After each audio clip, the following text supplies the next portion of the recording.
Hello, I'm Jackie, welcome back to my channel, and today we are going to be reading one of my cringy old stories.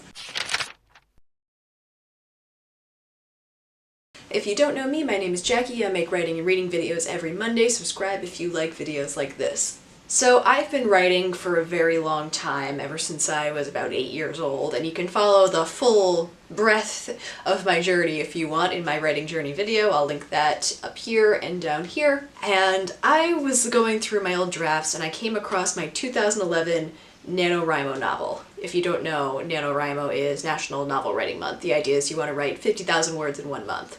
And all through high school, I failed at it. One such failure was The Sorcerer's Square. And since I hadn't managed to write anything long in a while, my plan was I was going to write 4 parts of a story, each 30,000 words long, and combine it into one big fantasy novel. And this was my one and only attempt at fantasy, and I don't think I liked it that much. But I remember I came up with a full world. I looked up a lot of Latin phrases because I was heavily influenced by Harry Potter like everybody else in my generation. And I was really intent on creating a full magic system, and I remember almost none of it. So I thought, why not revisit it on camera? By the way, the inspiration for this video is Caleb Joseph's video, Wait, Maybe I Wrote the Worst Book of All Time.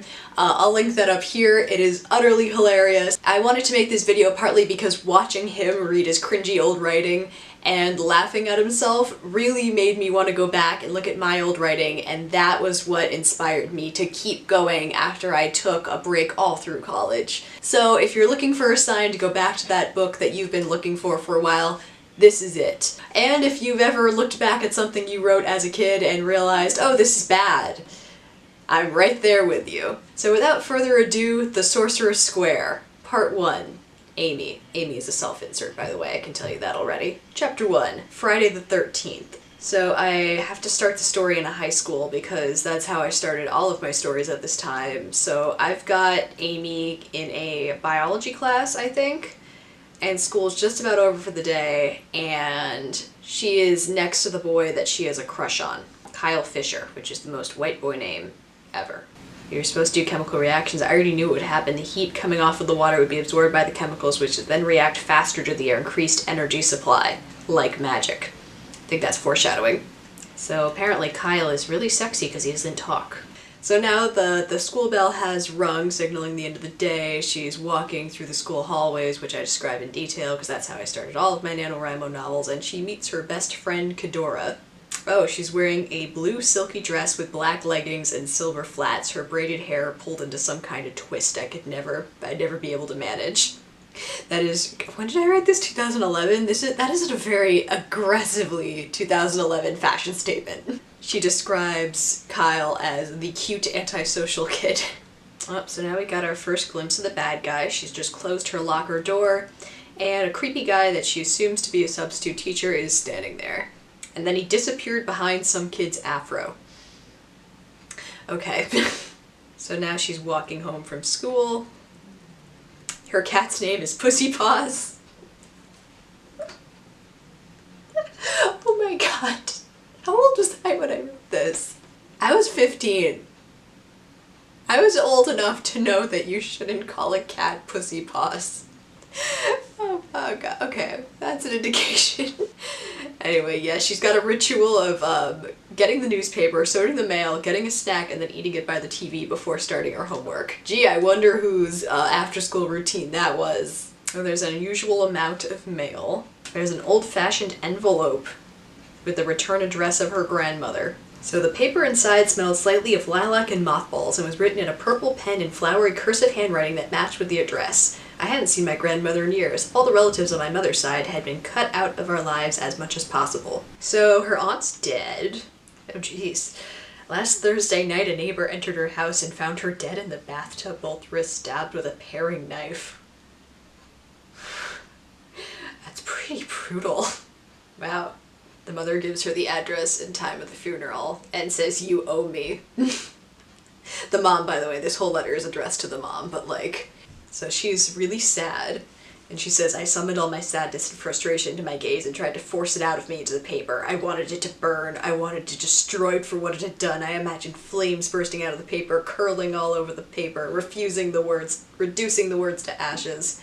And then all of a sudden it did. Magic. So chapter 2 is called Don't Talk to What Can't Talk Back.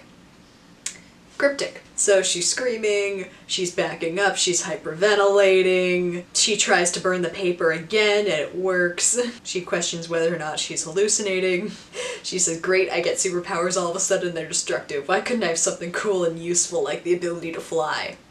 Because I said so, Amy. She deals with this by watching telenovelas in Spanish. And then her mom comes home and wants to know why she's watching a TV show in Spanish when she doesn't speak Spanish. And she wants to talk to Kadora, but Kadora's on a camping trip. So she's got a doll named Ashley next to her bed, and she wakes up and says, "What woke me up, Ashley?" Guess who else has a doll named Ashley? Me. Oh, and then she starts talking to the doll. It was a dark and spooky night, I continued like I was telling a ghost story, and a girl named Amy was hanging out in her bedroom talking to her doll. Thunder crashed and rain pelted outside the house. I think at this point I was just desperate to make the word count. Oh, and then there's the sound of breaking glass, someone's breaking into the house. So she tells Dad there's someone in the house, and he immediately goes downstairs, and the mom wakes up and is like, where's your dad? She's like, he's gone to fight the robber. And she's like, what? Oh, and then Amy's like, should I go get him? And she's like, no, go call the police. And now we're on Monday. The whole weekend is gone. She's taking notes on Wilson's 14-point plan. I wonder what we were learning that day in school. So Kyle has a best friend named Marco, and he's supposed to be another POV character eventually.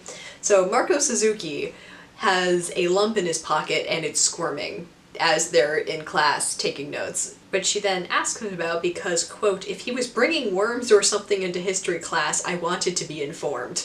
Okay, so Kadora's outfit of the day. She's wearing a tight-fitting, wide-necked black shirt, a pink miniskirt, black leggings, and pink Converse. Her braids were pulled into 2 low ponytails that rested on her shoulders. This outfit brought to you by 2011. So now she's telling her all about how someone broke into her house. Dora gave her a look, the kind that a preschool teacher gives to an imaginative child. What's that look? Okay, so they're in the school library at this point, doing their homework after school, and Marco is crawling under the tables, which Amy then points out, and Kadora's like, yeah, it's kind of just, that sounds on track for his personality. So while he's crawling underneath the table, Marco runs into the leg of a football player who is pissed. Oh, and the guy stands up, pulls the chair out, and says, "What's in your hand, fresh?" As in short for freshman. I must have actually heard someone get referred to that way if I was going to put it in this story. Oh, to which Marco replies, "I'm a sophomore, thank you very much."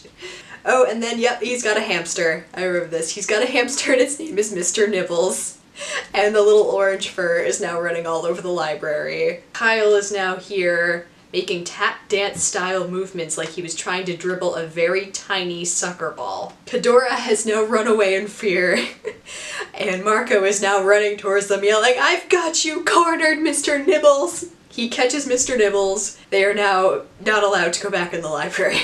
Oh, and then she looks out the window and Creepy Man is back. Chapter 3, we run away. Alright, so she and Kadora are now investigating Creepy Man. Great choice. Self-preservation choice, my friends. So Marco and Kyle are now also investigating because Marco's banned from the library for like life for bringing a live animal in there, and they saw the creepy guy too and want to see what's up. Idiots all around. So it's completely empty. They're like behind the school near the dumpsters, and when they realize there's no one there, Marco says, "Aw, no knife-wielding maniac to fight." To which Kadora replies, "Too bad, maybe tomorrow you'll get lucky." Okay, so she goes around the side of the dumpster, and I only had a second to glance the merciless black eyes, the wild black hair, the camouflage army jacket before a hand forcibly clamped over my mouth, shutting off my voice. My scream died in my throat, and I struggled to crack against the grasp of his hand. He starts dragging it backwards, Kadora grabs her hand and starts pulling the other direction. Marco comes stumbling back into my line of vision, both arms protectively folded over his stomach. "He headbutted me," he wheezed. Alright, the guy has now picked her up and is carrying her away. Marco's still doubled over, Kadora's screaming, and Kyle has mysteriously vanished. So she gasps, "Run!" to her friends, and a deep voice spoke from behind my head. It was a cold, cruel voice, sounding perfectly calm and confident in the way things were going. I felt the hairs on the back of my neck stand up, and a chill went through my spine at the sound of it. "Do as your friend asks," the voice complained. There was a clicking noise coming somewhere from my lower right. Kadora gasped in horror and whispered, "No."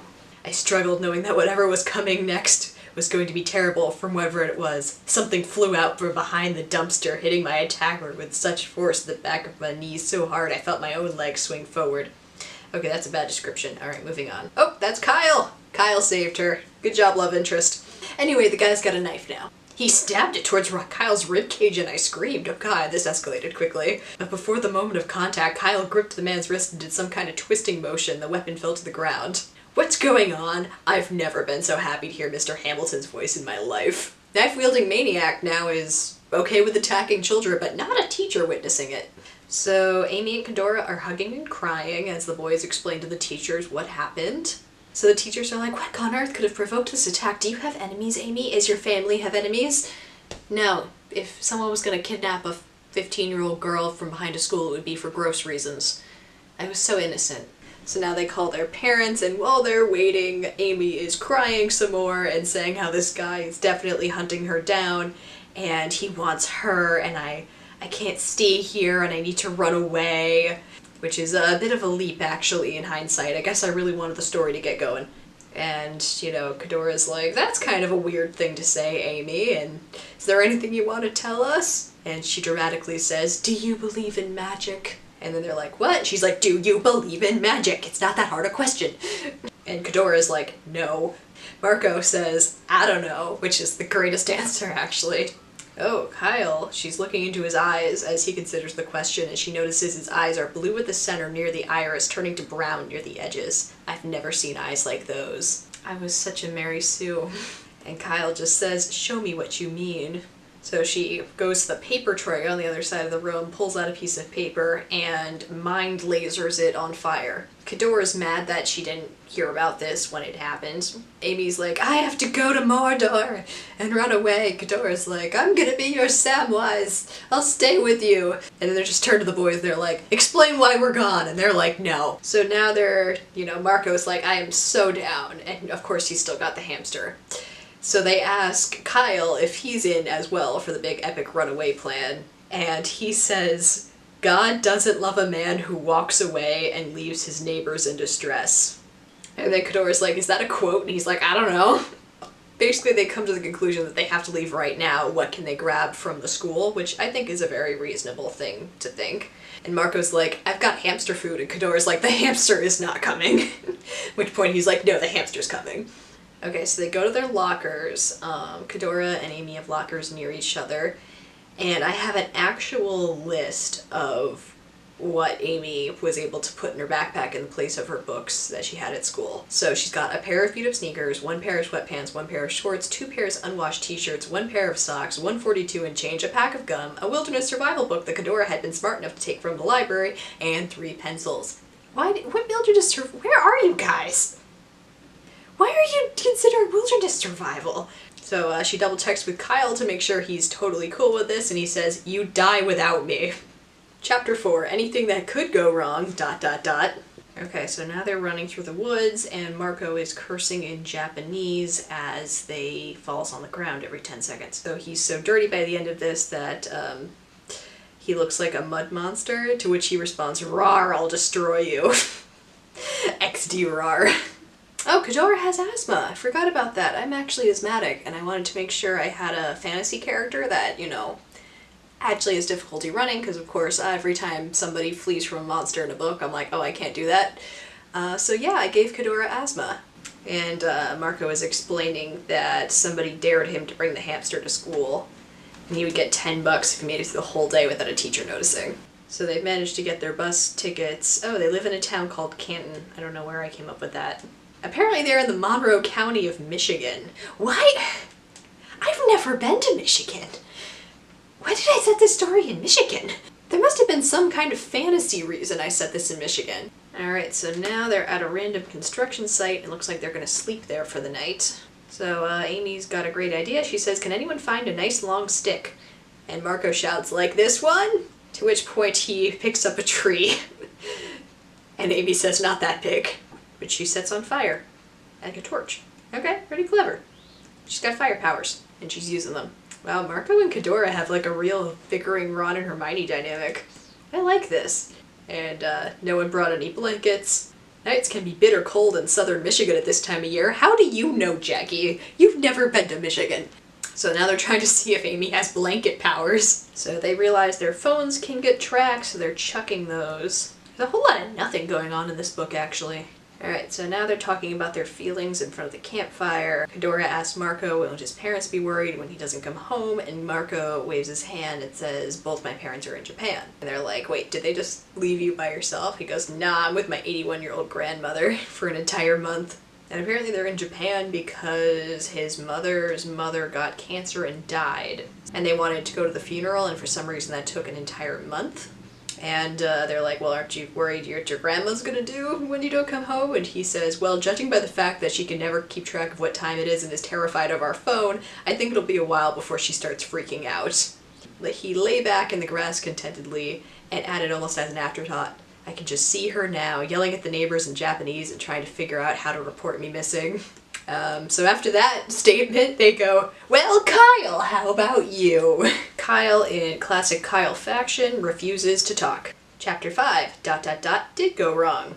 Oh, and now it's revealed that the guy's knife, the one that Kyle twisted out of the evil guy's hand, Marco picked it up afterwards, and he's like, knife! Everyone's like, where'd you get a knife? Oh, it's a switchblade. Nice detail. Alright, so apparently Kyle is also great at martial arts, and he's offering to teach her how to use a knife, to which she mentally thinks, hello, I'm a girl, I don't know how to close a switchblade. This is why you're a Mary Sue, Amy. Alright, now we got a big old sexy how to stab using a knife. Kyle knows karate. I was actually in karate at the time. I was taking lessons, and it did include how to stab someone with a knife, so I can see where I got the inspiration there. Alright, so now she's hanging out with the knife, and Cadora's like, you gotta name it, because, quote, Arthur had Excalibur, Bilbo Baggins had Sting, Charlemagne had Joyeuse. And she's, Amy's like, Joyeuse? That's a terrible name for a sword. And she names the knife Rose. To which Marco replies, save us, it's the terrible Amy Callahan with her deadly knife Rose. And Cadora says they should call it Rosethorn, because it will be perfectly innocent at first glance, but get too close and you'll feel the sting of the thorns. Did you get the metaphor? Did I lay it off thick enough? Alright, so now they're walking towards a convenience store. They're like, food! And Cadora's like, okay, how much money do we have? And Marco's like, I forgot we had to pay for it! Can we not pay for it? Cadora suggests that they sell Mr. Nibbles. So they end up buying a lot of fruit leather. So in the process of buying all the fruit leather, a creepy guy comes in. The same cruel, deep voice I'd heard from behind the school dumpster said, I know where you are, children. To which Marco says, I am not a child. I spent 13 years under that title and you aren't going to bring me back down now. I am a teenager. Oh god. I don't know if that's genius or cringy. Okay, so with that, they start taking cans off the shelf and chucking it at the guy. She pulls out the switchblade, which pisses the guy off because he realizes that's his knife. He says, why, Amy, I believe that is my knife. How do you know my name? Oh, I know much more than your name, Amy Callahan. I know all about you. I always make sure to get to know the people I kill.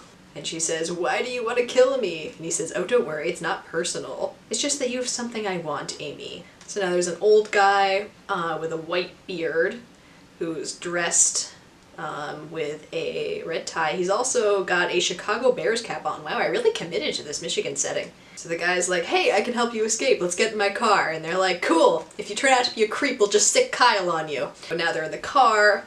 And they say, who are you? And he says, my name is Jack Everall. I'm a retired sorcerer, very similar to your friend back there. Retired? Kyle repeated. Sorcerer? Cadora spat disbelievingly.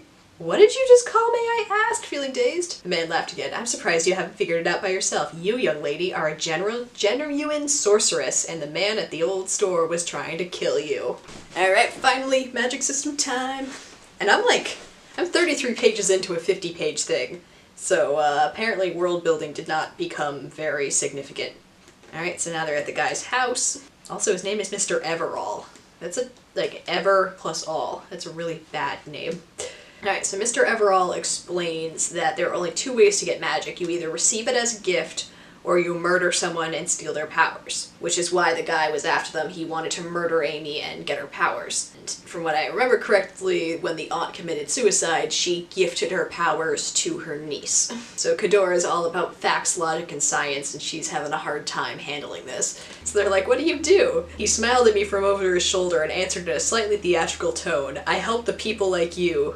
Those who suddenly find themselves with great magical powers and murderers / the CIA on their tail to boot. And she says, so my situation wasn't that uncommon. Apparently I actually thought that through. That's actually kind of smart. People suddenly having magic powers and just freaking out and the government noticing. And Mr. Everall apparently tracks these people down and explains what's happening. The kind who search for magic almost never have a way of recognizing them like I do. I can usually tell by the fear on your faces. Every time I see it, I'm so glad I never had to experience anything like that myself. And then Marco says, you mean enough magic people don't get chased out of their town by murderous power-hungry maniacs? Marco says. Mr. Everall looks at him and says, you're the funny one in the group, aren't you? Marco nods and he says, don't look so terrified, that's good. You'll probably save this group's sanity several times over. So that's cute, okay. That's nice. I'm glad he didn't, shame Marco. And then he figures out that Kedora is the science person. So he says, you're familiar with the laws of energy, am I right? I'm in advanced science, she replies. So therefore, you would know that energy is never created or destroyed. It simply changes from one form to another. The way normal humans take in energy is by using the chemical energy in food and turning it into chemical energy that our bodies can use. Plants take in energy light and turn it into their own personal food source. But now imagine a person who's born with the ability to take every form of energy available to them, the sun, the food, the lost body heat in animals, to name a few, and stored in their own body. They'd have a constant external energy source available at any moment, along with an already rushing current coursing through their body. Now tell me, Kedora, what would that person be able to do? She'd stared at him and then whispered, anything. To which he replies, that is just one example where mankind mistook a perfectly normal event for a higher power. And his logic is, this is all just, magic is science, and nobody understood it at the time. So then, to explain how people can transfer their powers, he's like, well, you just meditate really hard. To which, in an impressive level of lamp shading, I might add, Kedora's like, that doesn't make sense. And he's like, yeah, I know it does make sense, we don't know. So then Marco replies, wait a second, if whatever kills you gets your powers, by that logic, what happens if a rock randomly falls on your head? To which he responds, the rock gets your powers. And that's how you get magic rocks. And then he talks about how in old Europe, when they were werewolves, but they were never actually werewolves, they were just people who had extra powers and were superhuman. Before you knew it, tales of magical wolves were running rampant through the countryside. I do find the whole silver bullet business quite amusing, though. See, the werewolf killers had to find a way to keep the idiot farmers from finding out about the wolves themselves and stealing all their magic. So they wound up getting paid to liberate the village and got powers to boot. Interesting theory, but I think you can tell I was reading Twilight at the time. It explains how apparently if you're going to do this super magic energy suck thing, you have to have a genetic mutation, which apparently obviously Amy has. And he says that his mother was magic and she gave him the powers willingly when he was an adult, and he did the same for his daughter. That's why he's a retired sorcerer. And he says that if you're magic, you get a piece of identification jewelry. I mean, I think I'm getting away from the science part of this, and it's a Signotius Magicus, nicknamed the Death Mark because it has the ability to give away a magician at first glance. Chapter 7, the Book of the Death Marks. And they're like, ooh, epic magic books, and he's like, no, it's a website. Wow. Okay, so now they're at the website. There's search by options like power level, current holders, family, reign of origin, or region of origin. I put this in a weird fancy font. Jack clicked through region of origin, and since Amy Callahan is an Irish name and she's got red hair, they're like, yeah, you're probably got your powers somewhere from Ireland. Alright, and they're like, what was your aunt's name? And it was Jessie McCauley, and nothing has come up. Well, actually, yeah, he's pointing out, they're like, if you've got a searchable database of everyone who has powers in, like, the entire world, that's a really great way to, like, kill everybody. So now looking through all of the death marks that originated in the British Isles but are now in America. Oh, it's kind of cool. Like, you can definitely see my archaeology interest kind of brewing in this point. I'm spending a lot of time talking about kind of ancient Ireland and Scotland. Apparently her death mark might be a Pictish symbol, which was a group of people who lived in Scotland in essentially prehistory Scotland. First recorded owner was the Pictish queen Dair Ali around 685 AD. You know what, I bet if I looked that up that would be correct. Like, I would not be surprised if she was a real person and that was one of her actual jewelry. I still like historical detail in my novels. Actually, hers is the Celtic triad. I was gonna say, I didn't think it was a Pictish symbol. I thought I picked something more Irish than that, because Pictish is Scotland. Oh, it was originally belonged to Boudica, the famed Celtic warrior lady who revolted against the Romans. Not bad.